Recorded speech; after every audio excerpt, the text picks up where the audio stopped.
దానిలో నేను ఎక్కువ కాన్సన్ట్రేట్ చేసాను అనమాట. ఏది కానీ పర్టికులర్గా పోవుడు, పర్టికులర్గా మ్యాప్ రీడింగ్స్, పర్టికులర్గా వాళ్ళు ఆంబుష్ చేసే ప్లేస్లో ఎప్పుడు హార్డ్ టెరైన్ ఎన్నుకునేవాడిని నేను.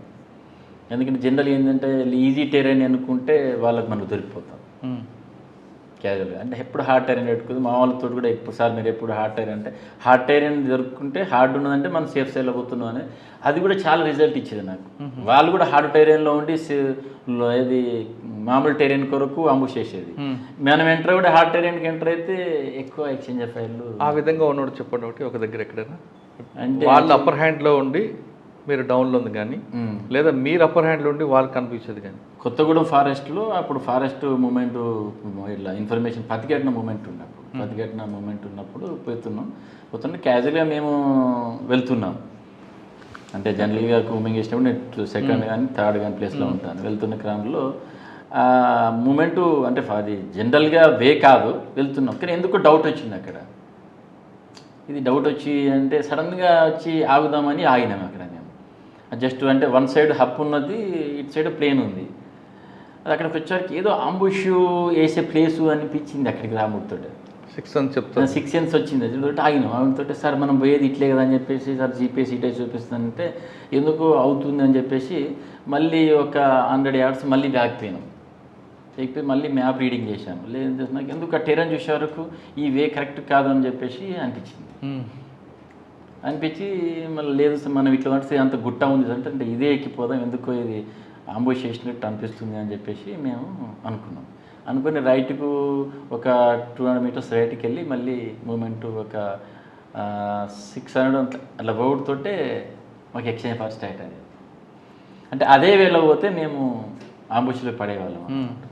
మేము రైట్కి తీసుకొని మళ్ళీ స్టడీ చేసి వెళ్ళిపోవట్లా అప్పుడు కూడా ఎక్స్చేంజ్ ఆఫ్ ఫైర్ అయింది. అప్పుడు అప్పటి నుండి కొంచెం మా టీం కూడా ఎప్పుడు ఏది మేమంటే అది సార్ మీరు ఏది చెప్తే అది అన్నట్టు అట్లా. అందులో ఎంతమంది అండి క్యాజువేట్? అప్పుడు 2 members క్యాజువేట్. అసలు ఇది కాకుండా మీరు చిక్కుకొని ఇంకా అయిపోయిందా పరిస్థితి అని బయటకు వచ్చి ఉన్నాయా? అటువంటి సిచ్యువేషన్లు ఎక్కడ దొరకలేదండి. వాళ్ళ అంబుష్లోకి వెళ్ళిపోయింది. అంబుష్లోకి ఎప్పుడు వెళ్ళిపోయినట్టు నాకైతే లేదు. ఎప్పుడు కానీ అప్పర్ హ్యాండ్గానే ఉన్నాం. కానీ అంటే మామూలుగా ల్యాండ్ మైన్ తీసే టైంలో ఒకసారి 2 times మేము బాగా సర్వే అయినాం. అంటే బయటకు వచ్చిన తర్వాత అసలు కొద్దిసేపు మేము ప్యానిక్ అయిపోయినాం. ఎక్కడ అది? ఏడు నాగారము ఎంఆర్ఓ ఆఫీసులనే 3 linemen పెట్టారు. ఏది ప్రెస్ అండ్ రిలీజు బాక్స్ పెట్టారు. అప్పుడు నేను ఫస్ట్ ఎస్ఐ ఉండేవాడిని. అప్పుడు అక్కడ నరేందర్ అని చెప్పేసి ఎటు నారాయణ ఎస్ఐ ఉండేది, దక్షిణమూర్తి సార్ అని చెప్పేసి చనిపోయారు అతను ఉండేది అన్నమాట. నరేందర్ గారు ఎక్కడున్నారు ఇప్పుడు నరేందర్ గారు మహబాబ్ చేస్తున్నారు. ఓకే. చేసే ఎంఆర్ఓ ఆఫీసులో ప్రెస్ అండ్ రిలీజ్ కొరకు 3 టిఫిన్ బాక్స్ తోటి పెట్టారు. లోపల ఒకటి పెట్టారు, మెయిన్ డోర్ కూడా ఒకటి పెట్టారు, బయట కాంపౌండ్ వాళ్ళు కూడా ఒకటి పెట్టారు. ఇట్లా పెట్టుడితే ఇన్ఫర్మేషన్ వచ్చుడితే అప్పుడు ఇక కొంచెం మేము అంతే కొంచెం ఎక్స్పర్ట్స్ అని చెప్పేసి నా టీం తీసుకొని నేను పోయాను, ఆయన వచ్చింది. తర్వాత డిస్ట్రిక్ట్ హెడ్ క్వార్టర్ నుండి కూడా బాంబు కాడ వచ్చింది. వచ్చిన తర్వాత అంత పబ్లిక్ అంత చాలా పబ్లిక్ అయితే మెయిన్ విలేజ్ పబ్లిక్ ఉన్నారు. అంత చుట్టుపక్కల చాలా పబ్లిక్ వచ్చారు. వాళ్ళందరినీ గ్యాదర్ పెట్టేసి మేము యాజ్ పర్ ఇది ప్రికాషన్ తీసుకుంటూ మెల్లమెల్ల దాన్ని తాడు కట్టి ఒక్కొక్కటి తీస్తున్నాం. ఫస్ట్ మెయిన్ డోర్ ఏది కాంపౌండ్ వాళ్ళకి దగ్గర ఉన్న టిఫిన్ బాక్స్కు మెల్లగా పెద్ద కర్ర తీసుకొని, అంటే ఒకవేళ బ్లాస్ట్ అయినా కూడా మనం ప్రికాషన్తో తీసుకొని కర్ర తీసుకొని ఆ కర్రకు మెల్ల తాడు తొలగిచ్చేసి దాన్ని మెల్లగా మళ్ళీ ఒక 20 yards దూరం పోయి అందరూ ప్రికాషన్ తీసుకొని అట్లా ఫస్ట్ది లాగాము. అందులో ఇసుకతోటే ఉంది, బ్లాస్ట్ కాలేదు. అంటే ప్రెస్ అండ్ రిలీజ్ అంటే మనం దాన్ని లేపిందంటే అది దానిలో గ్రాండ్స్ పెట్టేసి దాంతో బ్లాస్ట్ అయితేనా సేమ్ అంటే దానికి ఫస్ట్ దాన్ని తీసుకుని దాదాపు ఒక 40 minutes or 45 minutes పట్టి అంత ప్రికాషన్తో తీసినాం. మళ్ళీ సెకండ్ది కూడా సేమ్ అదే ప్రికాషన్తో 30 minutes లోపల సెకండ్ది కూడా సేమ్ తాడుతో తీసాను. ఇట్లా చుట్టూ పబ్లిక్ అంతా ఒక టెన్షన్ వాతావరణం అనమాట. అంటే ఏమవుతుంది ఏం జరుగుతుంది అనేది. సెకండ్ తీసినాం. థర్డ్కి వచ్చే వరకు మేము కొంచెం క్యాజువల్ అయిపోయినాం. ఇది ఇసుకనే పెట్టారు, ఉత్తగా పెట్టారు, ఫేకే. ఇది సెకండ్ కూడా ఫేక్ అన్నది. కానీ వాస్తవంగా ఆయన ఇప్పుడు దక్షిణమూర్తి సార్ అప్పుడు అందరూ దాదాపు ఒక 50-40 members ప్రాణాలు కాపాడండి ఆయన దక్షిణమూర్తి సార్.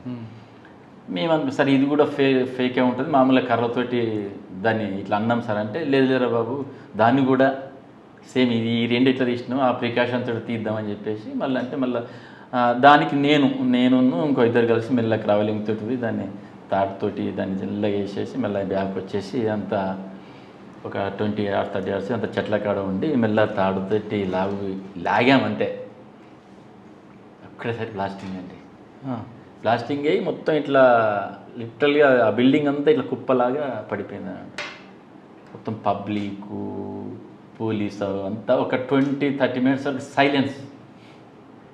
ఏం జరిగింది అనేది అదొక బాగా షాక్ అండి. అది అంటే ఆ పబ్లిక్ ఎవిడెన్స్ అక్కడ మేము అంటే మేము కొంచెం నెగ్లిజెంట్ చేస్తే అక్కడ ఒక 30-40 క్యాజువాలిటీస్ పడిపోయేది. అయ్యో 30 minutes వరకు ఎవరు మాటలేదు ముచ్చలేదు, అంత ప్యానిక్ అయిపోయినాం అన్నాడు. అంత బ్లాస్టింగ్ ఏంది అంటే అందులో చాలా ఒక 10 km సేపు తెలియదు అన్నమాట. ఒకటేసారి కూలిపోయినా. అది ఇప్పటికీ మాకు అంటే చివరి వరకు కూడా అప్పటి నుంచి ఏంటంటే చివరి వరకు కూడా మనం నెగ్లిజెన్స్ ఉండేది అనేది బాగా అప్పుడు లెసన్. అది ఒక బాగా లెసన్ అయిపోయింది మాకు. దాంతో ఇంకా ఇక ఏది కానీ వదిలిపెట్టలేదు. సార్ ఏఆర్లో ఇంకా 2 years చేస్తారా? ఏఆర్లో 98 ట్రైనింగ్ వచ్చిన కాబట్టి దాదాపు 6 years చేశాను. 5-6 తర్వాత సివిల్లోకి వచ్చారు. సివిల్లోకి రాగానే ఫస్ట్ పోస్టింగ్ పసరా అండి. అంటే నాకు ఈ ఎక్స్మిస్ట్ బాగా చేసినందుకే కన్వర్షన్ 2005లో వచ్చి ఫస్ట్ పోస్టింగ్ పసరా అండి. ఓకే పసరా అంటే దానికి అసలు యాక్చువల్గా అది నక్సల్స్కి ఎక్కువగా ఎఫెక్ట్ కొడతాం, బ్లాస్ట్ చేద్దాం ప్లాన్ చేశారు. రోడ్డుకి కరెక్ట్గా దగ్గరలో ఉంటుంది, ఈజీగా కొట్టొచ్చు అనే ఒక భావన ఉండేది. ఒకసారి పసరా పోలీసుని బ్లాస్ట్ చేయడానికి కూడా. అవునండి, నేనున్నప్పుడు కూడా పసరా ఏంటంటే మెయిన్ రోడ్కి దగ్గర ఉంటుంది. అక్కడే అదేంటంటే ఆ ఫారెస్ట్కి అదొక హబ్ లాగా ఉంటుంది పసరా అనేది. అప్పుడు మేము 2005లో నేను సివిల్ ఎస్ఐ ఉన్నప్పుడు ప్రతిఘటన, ప్రజా ప్రతిఘటన, జనశక్తి, తర్వాత అందులో వీరన్న వర్గం, రాజన్న వర్గం, తర్వాత మావోయిస్టులు, ఇన్ని గ్రూపులు. కానీ పోలీసు చుట్టూ వాళ్ళే కనబడుతుంటారు కదండి. అంతా మిలిటెన్సీ వాళ్ళంతా ఏదో ఒక గ్రూప్, ప్రతిదీ వాళ్ళకి తెలుస్తుంది. ఏదో గ్రూప్ అనేది ఆ ఏరియాలో ఎప్పుడు కంటిన్యూ తిరుగుతూనే ఉంటుంది. ఆ టైంలో మేము బయటికి వెళ్ళినామంటే ఎక్స్పోజ్ అవుతుంటుంది. అందుకే ఎప్పుడు మేము డీ రూట్ తీసుకున్నాం. ఈ రూట్ పై ఈ రూట్కి వచ్చేది, ఈ రూట్ పై ఈ రూట్కి వచ్చేది. ఒక విలేజ్కి రైట్ సైడ్ పోవాలనుకుంటే లెఫ్ట్కి పోయి అట్లా తిరిగి వచ్చేది. Sir Pasara police station blast చేద్దామని పార్టీ చేసుకొచ్చారు. హైదరాబాద్ నుంచి ఒక మూమెంట్ బయలుదేరింది, ఒక ఎక్విప్మెంట్ వచ్చింది. దాన్ని ఎలా బ్రేక్ చేశారు? అప్పుడు రాకెట్ లాంచర్తో బ్లాస్ట్ చేద్దాం అనుకున్నాం. అవును, పసరాకు అంటే మెయిన్ ఏంటంటే రోడ్కే దగ్గర ఉంటుంది. అది దాని రాకెట్ ఇది కొంచెం డౌన్లో ఉంటుంది పసరా. అప్పుడు నేను ఎస్ఐగా డౌన్ ఉంటుంది. కొంచెం అప్పు నుండి రాకెట్ తోడ కొడితే పైన అప్పుడు సిఆర్పిఎఫ్ అదంతా ఉండేది, అంతా కొట్టొచ్చనే ఉద్దేశంతో వస్తే దానిలో కొరియర్లు అంటే మాకు కూడా కొంచెం ఇన్ఫర్మేషన్ వచ్చింది బిఫోర్గా. వస్తే ఫస్ట్ ఆ కొరియర్స్ అంటే రకీ టీమును మేము క్యాచ్ చేయడం జరిగింది. దాని ద్వారా మేము సేవ్ అవ్వడం జరిగింది. ఒకసారి ఆపరేషన్ చెప్పండి. అది ఆ ట్రాక్టర్ ఒక లారీలో వస్తుంది అంటే అది లారీలో వచ్చేది అది వేరే బ్లాస్టింగ్ కొరకు, అది కంటైనర్స్ అని చెప్పేసి అప్పుడు ఏటూరు నాగరం బ్లాస్టింగ్ కొరకు అని చెప్పేసి అప్పుడు కూడా అది వేరే స్టోరీ.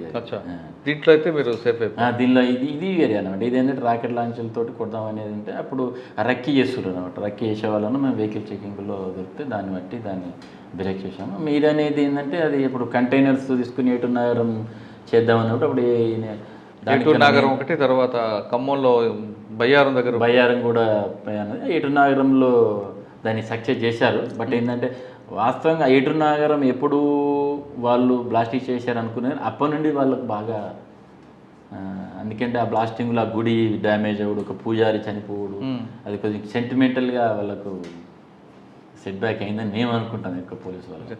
సార్ ఏటూరు నాగరం బ్లాస్టింగ్ కన్నా ముందో తర్వాత ఒక ఆర్టీసీ బస్సులో వాళ్ళ అమాయకులను చనిపోతారు. అవునండి, అప్పుడు మనకు ఐలాపూర్లో ఒక ఎన్కౌంటర్ జరుగుతుందండి. ఎన్కౌంటర్ ఎక్స్చేంజ్ ఆఫ్ ఫైర్ అవుతుంది. ఎక్స్చేంజ్ ఆఫ్ ఫైర్లో అందులో క్యాజువాలిటీస్ వాళ్ళకు 3 members అనుకుంటాను వాళ్ళు పోతారు.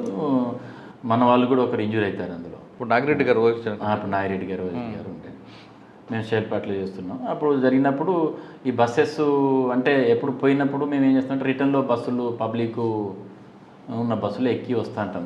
వచ్చిన తర్వాత వాళ్ళు ఏం చేశారంటే మేము కూడా బస్సులు ఎక్కేటప్పుడు కూడా ఒక బస్సు ఎక్కి దిగి మళ్ళీ ఇంకొక బస్సు ఎక్కి చేస్తానమాట. కానీ అక్కడ ఆ ట్యాక్ట్ఫుల్లే మా వాళ్ళను సేవ్ చేసింది. కానీ అమాయకులు అంటే వాళ్ళు ఆ ఫ్రస్ట్రేషన్లో పోలీసు వాళ్ళతోటి వీళ్ళు పైన పబ్లిక్ పైన మంచిది అయిన ఉద్దేశంతో వాళ్ళు కాల్చారని మాకు బ్లాస్ట్ అయిందని అనిపించింది. కానీ మన వాళ్ళు ట్యాక్ట్ఫుల్ ఏం చేశారంటే పోయిన టీము బస్సు ఎక్కి మళ్ళీ దిగుతుంది అన్నమాట. ఇంకో బస్సు ఎక్కుతారు. కానీ ఫస్ట్ బస్ అనుకుని వాళ్ళు బ్లాక్ చేస్తారు. అందులో ఆ ఇన్ఫర్మేషన్ లేకపోవడం వల్ల ఆ ఆపరేషన్ చేసిన మావోయిస్ట్ నక్సల్స్ కూడా వాళ్ళు డిమోట్ చేశారట కదా. అవునండి, అది ఐడియా ఉందా మీకు అది? ఓకే, తర్వాత మీకు బాగా గుర్తుండిపోయిన సంగతి చెప్పండి ఏటూరు నాగారం అంటే. ఏంటంటే ఒక్కటే నేను చాలా ఉన్నాయి అందులో ఏటూరు నగరంలో. అంటే ఇటు ఏంటంటే మేము ఎక్స్మిస్ట్ వర్క్ చేసుకుంటూ కూడా సోషల్గా కూడా బాగా అక్కడ ఏంటంటే విలేజ్లు కొన్ని విలేజ్లు ఇప్పలగడ్డ అని చెప్పేసి, అటు ముద్దులగూడెం అని, తర్వాత అటు ఇంకొక విలేజ్ ఉంటుందండి. అది వర్షాకాలం వచ్చిందంటే వాళ్ళ కనెక్టివిటీ తగ్గిపోతుంది అసలు. వాళ్ళు జంపన్న వాళ్ళకి వెళ్ళి ఈక్కుంటూ రావాలి ఒక 3-4 డేస్ వరకు రేషన్స్కి వెళ్ళు. అటువంటి వాళ్ళకి మేము ఏంటంటే ఆ టైంలో రేషన్ తీసుకుపోవడు, చాలా దూరం నుండి బండ్లు కట్టుకొని పోయి వాళ్ళకి ఇచ్చొచ్చు. అది కొంచెం మాకు మెమరబుల్ ఉండేది. పబ్లిక్ కూడా బాగా సపోర్ట్ చేసేది.